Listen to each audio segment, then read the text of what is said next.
Have you ever been invited to a Japanese wedding? If so, you might have been surprised by the unique custom called goshugi. Goshugi is money given as a congratulatory gift to the marrying couple. In Japan, 30,000 yen is considered an appropriate amount. To be honest, many Japanese people are currently fed up with this custom. My friends and I are among them. There are a few reasons for this. The first reason is that 30,000 yen is a pretty significant amount for Japanese people. One of my friends, when he was in his 20s and didn't have much money, had to attend 3 weddings in a single month and truly lamented, "I'm out of money, so can you just decline the invitation?" It's not that simple. It's quite difficult to refuse to attend a close friend's wedding.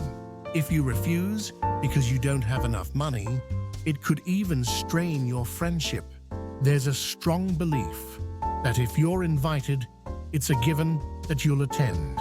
Furthermore, the bride and groom almost always check the amount of goshugi. If you give less than 30,000 yen, some people might wonder, what's the meaning of this?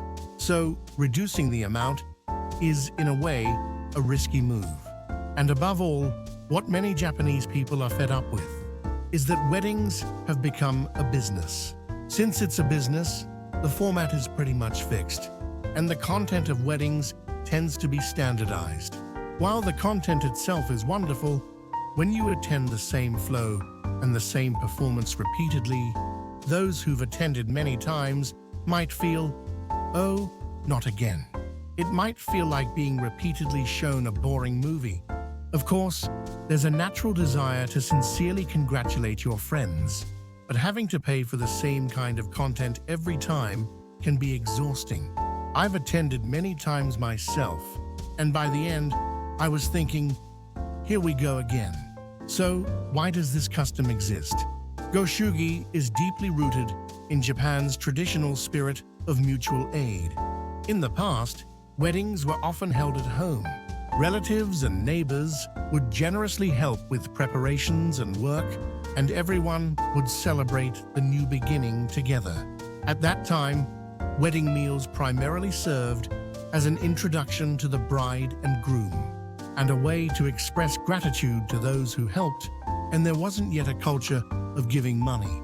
However, as times changed and weddings began to be held at specialized venues and hotels, attendees shifted from being cooperators to invitees. At the same time, the form of celebration also changed from helping out to goshugi. So, why do we give goshugi again? There are 2 main reasons.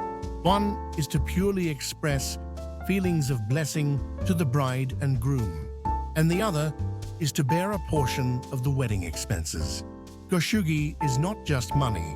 It's an important Japanese custom that conveys feelings of celebrating the couple's new beginning and supporting their future life. Now, regarding the origin of the 30,000 yen amount for goshugi, this can vary depending on your relationship with the bride and groom and your age. Generally, for friends and colleagues, 30,000 yen is the going rate. There are several theories behind this number. One is that odd numbers, which cannot be divided evenly, are preferred. Another is that it's an industry custom that approximately 30,000 yen is sufficient to cover the food and drink costs and wedding favors for one guest. If it's a relative, you might even give 50,000 yen or more. In fact, the custom of monetary celebrations like goshugi is a bit unusual globally. Goshugi is a profound custom indispensable to Japanese weddings. If you're invited to a Japanese wedding, giving 30,000 yen or more for goshugi should be fine. Be careful, as if you don't give goshugi, you might unknowingly be disliked with thoughts like, "Why didn't that person give goshugi?" Thanks for watching.